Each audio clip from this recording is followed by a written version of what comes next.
नमस्कार प्यारे विद्यार्थियों, एक बार फिर से आपका सीसी ऑनलाइन एजुकेशन में हार्दिक स्वागत अभिनंदन है। जैसा कि आपको पता हम वाच्य परिवर्तन पढ़ रहे हैं और वाच्य के अंदर ही पिछली क्लास के अंदर हमने वाच्य की सामान्य बातचीत की, कितने प्रकार के वाच्य होते हैं और किस प्रकार हम उनको हल कर सकते हैं। और वाच्य के लिए मैंने एक तालिका बनाई थी, आज मैं पुनः वो तालिका बना रहा हूँ। हमारे सिलेबस के अंदर है एक तो कर्तृवाच्य और दूसरा वाच्य जो है वो हमारा है कर्मवाच्य। ठीक है, इनकी जो पीडीएफ थी उस पीडीएफ के अंदर मैंने वाच्य के जो सभी नोट्स थे वो आपको ग्रुप में भेज दिए हैं। तो सबसे पहले मैं बात करूंगा कर्तृवाच्य में जो कर्ता होगा उसमें कौन सी विभक्ति होगी, प्रथमा। और जब उसी कर्ता को आप कर्मवाच्य में चेंज करोगे तो उसमें कौन सी हो जाएगी, तृतीया। ठीक है, उसके बाद में हम आएंगे कर्म की तरफ। तो यहाँ जो कर्म होगा उस कर्म में कौन सी विभक्ति होगी, द्वितीया। और यहाँ जब उस कर्म को चेंज करोगे आप कर्मवाच्य में तो उसमें कौन सी विभक्ति हो जाएगी, प्रथमा। उसके बाद में हमने यहाँ क्रिया की बात की थी, तो यहाँ जो क्रिया होगी वो कौन से लकार की होगी, लट लकार की। और किसके अनुसार होगी, कर्ता के अनुसार। यानी यहाँ जो भी क्रिया आएगी वो लट लकार में होगी और कर्ता के अनुसार होगी। और यहाँ जो क्रिया होगी वो कौन से पद में होगी, आत्मनेपद पद में। ठीक है, अब यहाँ जो क्रिया आएगी वो किसके अनुसार आएगी, कर्म के अनुसार। इसके लिए मैंने एक आपको छोटा सा फॉर्मूला बताया था। यदि आप कर्म एक वचन है, वाक्य में जब आप कर्मवाच्य में चेंज करोगे तो कर्म आपका प्रथमा एक वचन है तो आपको मूल धातु के साथ क्या जोड़ना है, यते। यदि कर्म अपना द्विवचन है तो किसका प्रयोग करेंगे, येते। और कर्म अपना बहुवचन है तो यंते का प्रयोग करेंगे। यहाँ तक हमने पढ़ा था। इसके अलावा भी कुछ नियम जो है वो मैंने आपको पीडीएफ में दिए हैं, तो आपको उनको भी देखना है। आज मैं कुछ नियमों की बात करूंगा। तो सबसे पहले मैं बात करूं, आपको टॉपिक डालना है वाच्य परिवर्तन करने के कुछ अन्य नियम। सबसे पहले हम बात करें पहले नियम की, तो जो ऋकारांत धातुएं हैं, लिखेंगे ऋकारांती धातुओं के री का, जो ऋकारांत धातुएं हैं उन ऋकारांत धातुओं के अंदर जो री है, इस री का क्या हो जाएगा, री। री का री हो जाता है। यानी जो ऋकारांत धातुएं हैं उन ऋकारांत धातुओं में री का क्या हो जाएगा, री। जैसे क्री धातु है, ठीक है, अब इसका री का क्या कर दोगे, री। रूप क्या बनेगा, क्री। और ये ते जोड़ेंगे तो रूप एक वचन में तो क्या बन जाएगा, क्रियते। द्विवचन में रूप क्या बनेगा, क्रियते। और बहुवचन में रूप क्या बन जाएगा, क्रियन्ते। ठीक है, यानी जो ऋकारांत धातुएं हैं उन ऋकारांत धातुओं के अंदर री का क्या हो जाता है, र हो जाता है। इसकी जो पीडीएफ है वो मैंने आपको दे दी है। इसके अपवाद में भी कुछ धातुएं हैं, जैसे स्मृ और जाग्र। इन धातुओं के अंदर जो री है, ये जो री आ गया ना, ऋकारांत धातु है, अंत में री आ रहा है, तो री का क्या नहीं होगा, यहाँ री नहीं होगा। तो फिर क्या होगा, री के स्थान पे यहाँ क्या हो जाएगा, अर हो जाएगा। यानी कुछ ऐसी धातुएं हैं वहां पर री का र नहीं होगा और री के स्थान पे क्या हो जाएगा, यहाँ अर हो जाएगा। और कुछ ऐसी धातुएं हैं जिनके अंदर री के स्थान पे क्या हो जाता है, री हो जाता है। जो धातुएं हैं वो सभी धातुएं मैंने पीडीएफ के अंदर आपको दी है। ठीक है, नियम पहला लिखेंगे। उसके बाद में दूसरा नियम, स्मृति का जब आप रूप बनाओगे तो यहाँ रूप बन जाएगा स्मृयते। द्विवचन में स्मृयते और स्मृयन्ते। उसी प्रकार जागृत से रूप बनाओगे तो री का क्या हो जाएगा, अर। तो रूप क्या बन जाएगा, जागृयते। ठीक है ना, यानी ऋकारांत धातुओं के अंदर तो क्या हो जाएगा, री।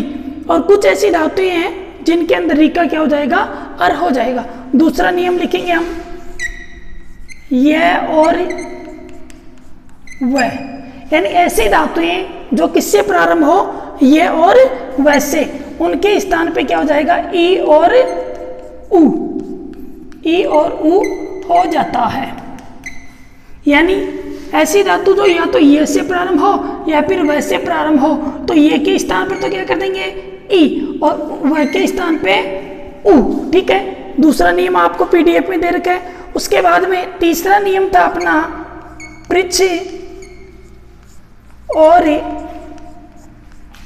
गृह धातुओं के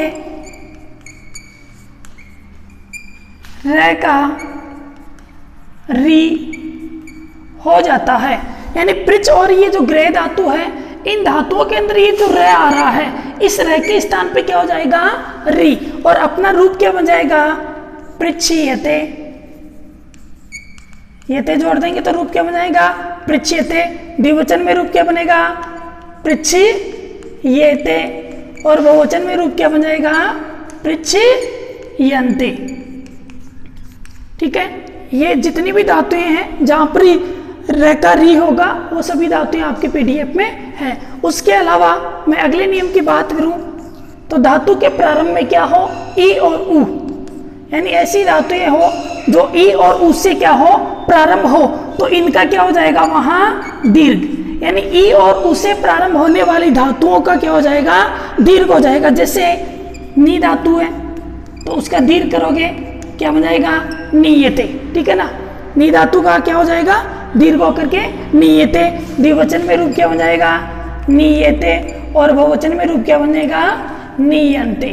ठीक है, यानी आपको ये ध्यान रखना है, मुख्यतः कुछ ऐसे नियम हैं जहां पर ही धातुओं से संबंधित क्या होगा, कार्य होगा। ठीक है, अब एक नियम और बचा अपना, मुख्य नियमों की हम बात करें, ज्यादा कुछ नहीं करेंगे इसमें।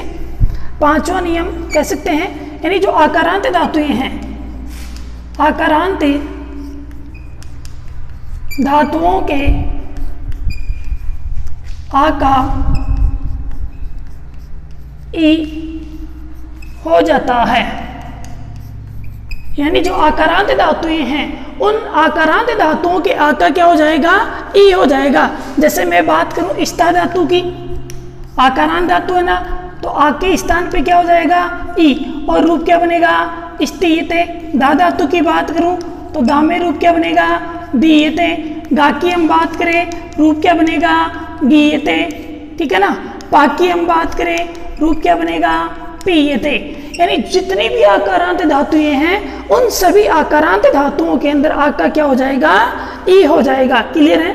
उसके बाद में अगला अपना नियम है, उससे पहले कुछ उदाहरण हम यहाँ देखेंगे आकारांत धातु के। आकारांत धातु का जो नियम है बहुत इंपॉर्टेंट नियम है, यहां से प्रश्न पूछा जाता है।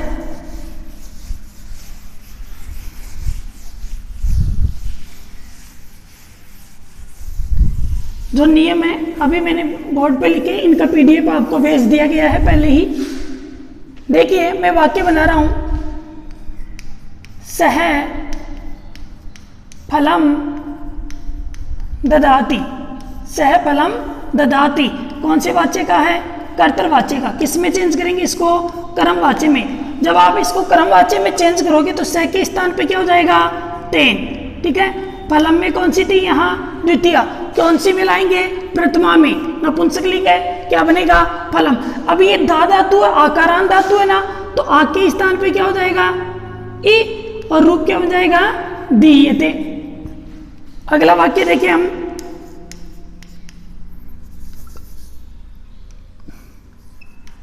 बालिका कुत्री तिष्ठति। बालिका कुत्रे तिष्ठति। अब बालिका कर्तृवाच्य का वाक्य है, बालिका प्रथमा विभक्ति है यहाँ, तो बालिका को किस में करोगे, तृतीया में, और जैसे ही तृतीया में करोगे तो रूप क्या बन जाएगा, बालिकया। कुत्रव्य है, कुत्री रह जाएगा। ठीक है, अब तिष्ठ में कौन सी धातु है, यहाँ स्था धातु, आकारांत है ना, तो स्ति हो गया, और एक वचन है यहाँ, तो क्या जोड़ देंगे, स्तीयते। ठीक है, बालिकया कुत्रे स्तीयते। अगला वाक्य दूं मैं, प्रियंका लेखम लिखती। प्रियंका लेखम लिखती, चेंज करो इसको कर्मवाच्य में। कर्मवाच्य में चेंज करोगे तो प्रियंका का क्या हो जाएगा, प्रियंकया। लेखम यहाँ कौन सी है, द्वितीय, कौन सी में लाएंगे, प्रथमा में, और जैसे ही इसको प्रथमा में लाओगे तो रूप क्या बनेगा, लेख है। प्रियंकया लेख है। मूल धातु क्या है इसमें, लिख धातु है ना। अब ये एक वचन है, द्विवचन है, बहुवचन है। यदि एक वचन है तो किसका प्रयोग करेंगे? मूल धातु के साथ ही यते का। और यहाँ जैसे ही यते जोड़ेंगे अपना वाक्य क्या बन जाएगा? प्रिंक या लेख है लिखिते। यानी कुल मिलाकर के हम ये कह सकते हैं कि जो धातु के नियम हैं वो नियम हमें क्लियर करने हैं और नियमों के अनुसार हमें क्या करना है? वाच्य परिवर्तन करना है। ठीक है। अब बच्चे अपनी द्विकर्मक धातु, द्विकर्मक धातु का भी नियम देख लेते हैं। द्विकर्मक धातु से भी प्रश्न पूछा जा सकता है एग्जाम में। कारक प्रकरण के अंदर हमने पढ़ा था एकतितम च। एकतितम च ने ये कहा था कि दुह याच पच दंड रुद्र प्रच ची ब्रू सास जी मध्य मुसी नी हरी क्रिस्व हैं। ये जो 16 धातुएं हैं वो कौन सी धातु कहलाती है? द्विकर्मक। यानी इनके साथ कितने क्रम हो सकते हैं? 2 क्रम। तो हम यहां पर भी बात करेंगे द्विकर्मक की धातुओं से वाच्य परिवर्तन करना। यानी द्विकर्मक धातुओं से किस प्रकार हम वाच्य परिवर्तन करते हैं उसकी भी हम यहाँ परिचर्चा कर लेते हैं। तो देखिए द्विकर्मक धातुओं से वाच्य परिवर्तन करने के लिए मैं बात करूं तो यहाँ 2 क्रम होंगे। एक तो कौन सा क्रम? मुख्य क्रम। और एक कौन सा क्रम? गौण क्रम। 2 क्रम होंगे। एक तो कौन सा? मुख्य क्रम, एक गौण क्रम। यानी एक वाक्य दे रहा हूं मैं, जैसे चातक है पुरंदरम जलम याचते। चातक है पुरंदरम जलम याचते। देखिए वाक्य में चातक जो पक्षी है वो पुरंदर यानी इंद्र से, जलम यानी जल को, याचते यानी मांगता है। तो याच धातु है, कौन सी धातु है? द्विकर्मक। यहाँ 2 क्रम है, एक तो पुरंदर से और एक जल। तो यहाँ मुख्य कार्य क्या है उसका? जल मांगना। ठीक है ना। तो एक तो मुख्य क्रम हो गया अपना और एक गौण क्रम। तो यहाँ जो मुख्य क्रम होगा उस मुख्य क्रम में तो कौन सी विभक्ति रहेगी? द्वितीय।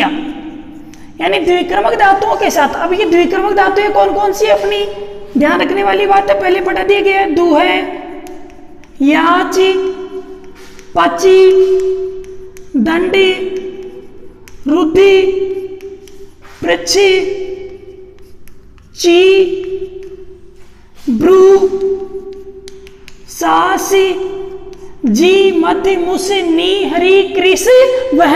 यानी इन जैसे इन धातुओं का योग आपको वाक्य में दिखाई दे और वहां पर 2 क्रम आपको दिखाई दे, तो जो 2 क्रमों में से जो मुख्य क्रम है, ठीक है, यानी जो मुख्य कार्य है उसमें तो कौन सी विभक्ति रहेगी?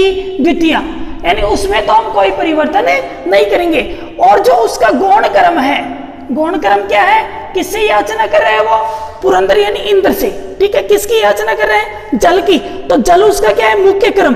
और जो गौण क्रम है उस गौण क्रम में कौन सी विभक्ति हो जाएगी? प्रथमा। गौण क्रम में कौन सी विभक्ति हो जाएगी? प्रथमा। और जो क्रिया है वो भी किसके अनुसार लाओगे आप? जिसमें आपने प्रथमा की है उसके अनुसार आप क्या लाओगे? क्रिया। ठीक है। यानी प्रथमा किसमें की हमने? गौण क्रम में। तो यहाँ जो क्रिया आएगी वो भी किसके अनुसार आएगी? गौण क्रम के अनुसार। इस वाक्य को चेंज करो आप, देखो तो चात के नियम बाकी यथावत रहेंगे। क्या बनेगा? चातकेन। चातके में तृतीय करेंगे, यहाँ प्रथमा थी, तृतीय करते ही रूप क्या बना? चातकेन। अब इसमें कौन सी करेंगे? प्रथमा, क्योंकि ये कौन सा क्रम है? गौण क्रम। और द्विक्रमक धातुओं का नियम ये कहता है कि गौण क्रम में कौन सी होगी? प्रथमा। और गौण क्रम के अनुसार ही क्या आएगी? क्रिया। बाकी जो आपका मुख्य क्रम है उस मुख्य क्रम में कोई परिवर्तन नहीं होगा। तो चातकेन पुरंद्र है, पुलिंग है ना, पुरंद्र है, जलम मूल धातु क्या है? याच। अब ये प्रथमा एक वचन हो गया ना। प्रथमा एक वचन होते ही हम यहाँ किसका प्रयोग करेंगे? यते का। रूप क्या बन गया?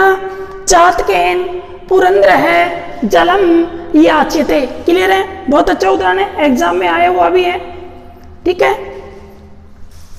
आगे देखो, कुछ उदाहरण हम द्विक्रमक धातुओं के भी हल करते हैं यहाँ।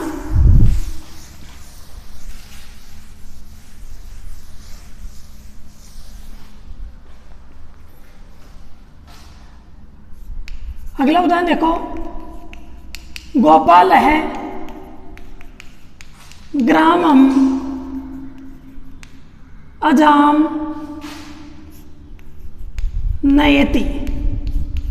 गोपाल है ग्रामम अजाम नयति। अब वाक्य में करता कौन है? गोपाल। कहां से? गांव से। अजाम यानी बकरी को, नयति यानी ले जाता है। अब नी धातु है ना, द्विक्रमक धातुओं में से आ गई। और जैसे ही यहाँ द्विक्रमक धातु दिखाई दी हमें, तो कर्ता में तो पहले वाले नियम के अनुसार कौन सी करेंगे? तृतीया। और जैसे ही यहाँ तृतीया कर दोगे तो रूप क्या बन जाएगा? गोपालेन। गोपाल का तो क्या बना? गोपालेन। अब उसका मुख्य कार्य क्या है? अजाम, बकरी को ले जाना। और उसका जो गौण कर्म है वो क्या है? गांव। तो गौण कर्म में कौन सी करेंगे? प्रथमा। गौण कर्म में कौन सी करेंगे? प्रथमा। तो गोपालेन ग्राम है अजाम, क्या आएगा? नियते, क्योंकि नी धातु है ना, रूप क्या बन गया? नियते। अगला वाक्य देखो, हरि बलीम वसुदाम याचते। हरि बलीम वसुदाम याचते। चेंज करो, हरि को चेंज करोगे तो रूप क्या बन जाएगा? हरिणा। बलीम में कौन सी हो जाएगी? प्रथमा। बली हो गया, इसमें कोई चेंज नहीं करेंगे क्योंकि वो उसका क्या है? मुख्य कर्म है। ठीक है। वसुधाम हो गया। और कौन सी धातु थी यहाँ? याच धातु। क्या जोड़ेंगे? यते। क्यों जोड़ा? क्योंकि बलि क्या था? एक वचन था। तो द्विक्रमक धातुओं के साथ यही कहा कि जो आपका मुख्य कर्म है उस मुख्य कर्म के अंदर हम कोई परिवर्तन नहीं करेंगे। और गौण कर्म में कौन सी विभक्ति कर देंगे? प्रथमा। और क्रिया जो आएगी वो किसके अनुसार आएगी? गौण कर्म के अनुसार। ये था अपना वाच्य परिवर्तन। वाच्य परिवर्तन में ज्यादा कुछ नहीं है। जो आपको पीडीएफ मैंने आपको प्रोवाइड करवाई है उस पीडीएफ के माध्यम से आप उसको हल करने का प्रयास करें। बाकी जो है वाच्य परिवर्तन की जो एक्सरसाइज है वो हम यहाँ हल करेंगे। अभी कुछ उदाहरण हल करेंगे, यहाँ आपको क्लियर हो जाएगा। एक तरफ तो हम लिखेंगे कर्तृवाच्य और दूसरी तरफ उनको चेंज करेंगे। कौन सी वाच्य में? कर्म वाच्य में। मैं वाक्य लिख रहा हूं, जैसे सह पुस्तकानि पठति। एक साथ वाक्य लिख लेते हैं कुछ। अहम श्लोकम लिखामि। सा प्रश्नम पृच्छति। राम है ग्रामम गच्छति। सीता फलम खादति। अहम नाटकम पश्यामि।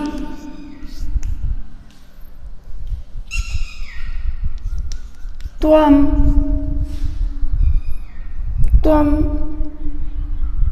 चित्रम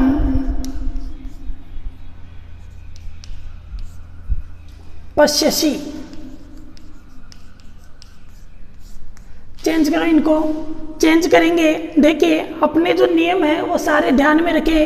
कर्तृवाच्य में कर्ता में कौन सी होती है? प्रथमा। कर्म में कौन सी होती है? द्वितीया। और क्रिया किसके अनुसार आती है?